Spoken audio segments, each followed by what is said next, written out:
जम्मू काश्मीरमधून चिनाब नदीवरच्या सलाल धरणाचे दरवाजे उघडण्यात आले। रियासी जिल्ह्यामधील सलाल धरणाचे 5 दरवाजे उघडले।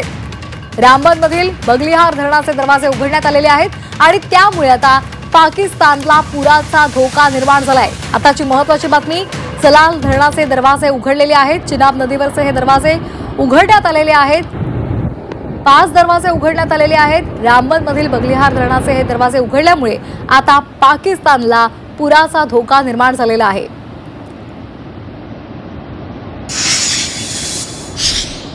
आपण हे 2 दृश्य पाहतोय। सलाल धरणाचे 5 दरवाजे उघडलेले आहेत आणि त्यातून मोठ्या प्रमाणावर पाण्याचा विसर्ग होतोय।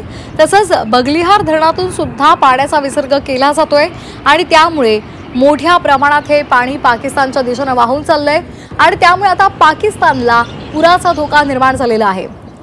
याबरोबर गेल्या काही दिवसांपासून भारत आणि पाकिस्तानमध्ये तणाव पाहायला मिळतोय। भारताने अनेक निर्बंध पाकिस्तानवर लादलेले आहेत।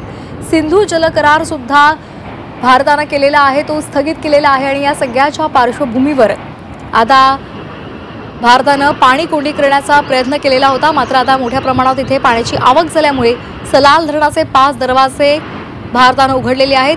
बगलिहार धरणातून सुद्धा पाण्याचा विसर्ग होतोय आणि त्यामुळे आता पाकिस्तानला पुराचा धोका निर्माण झालाय।